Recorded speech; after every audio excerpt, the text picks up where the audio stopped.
Gracias por aceptar esta invitación para Mujeres y Diversidades Confiar. Vamos a conversar sobre varios asuntos que son de nuestra competencia dentro de la cooperativa, ¿cierto? Primero, preséntate como quieras presentarte. Bueno, yo soy Adriana Sánchez.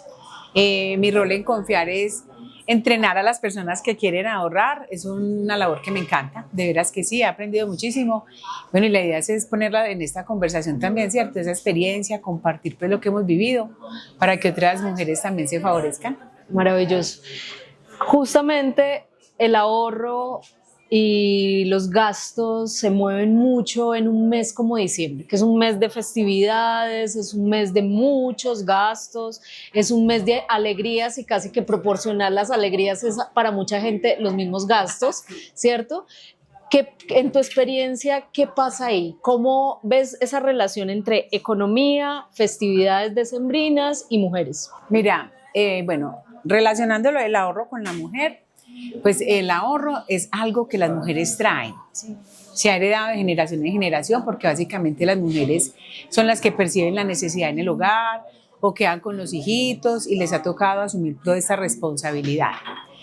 Ahora las tendencias han cambiado un poco y digamos que el consumo responsable se puede desviar con ese tema de las festividades.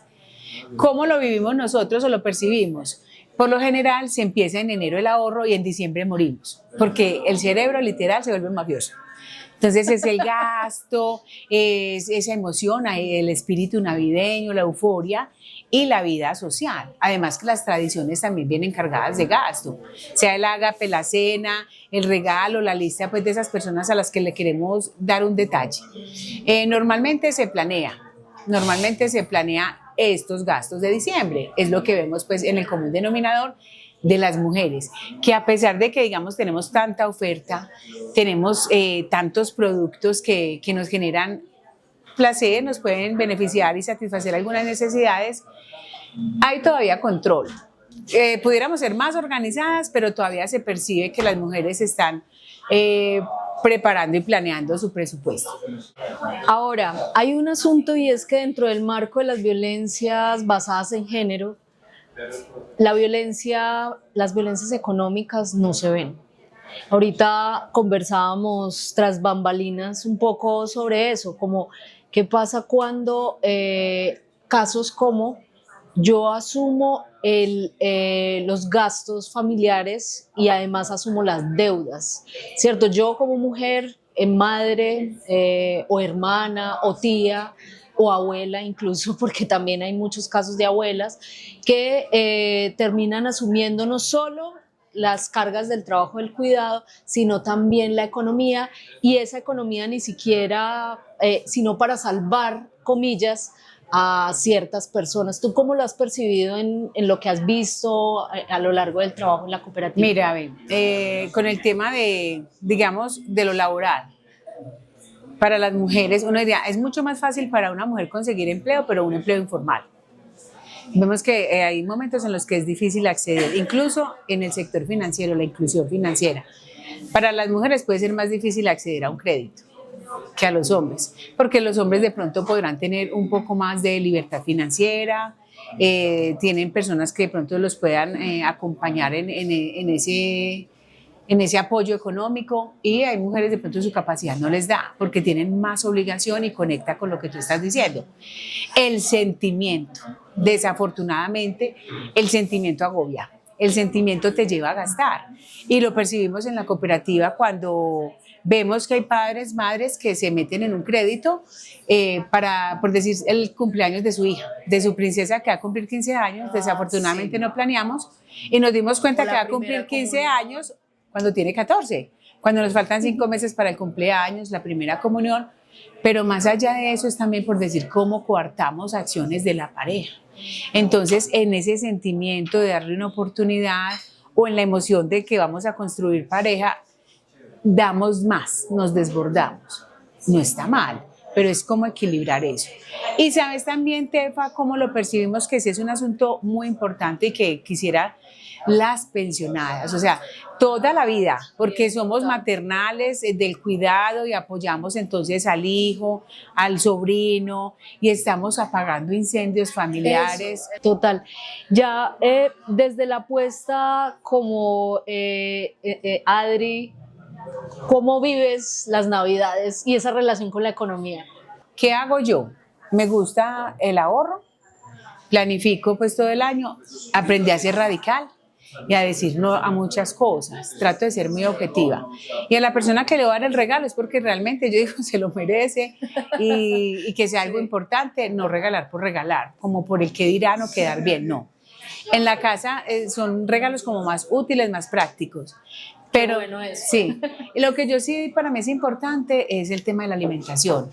Entonces yo te puedo regalar una, inclusive yo soy de las que hago trueque con un almuerzo, en la casa se preparan los alimentos, invitamos, compartimos la cena, pero sí se debe planear, se planea.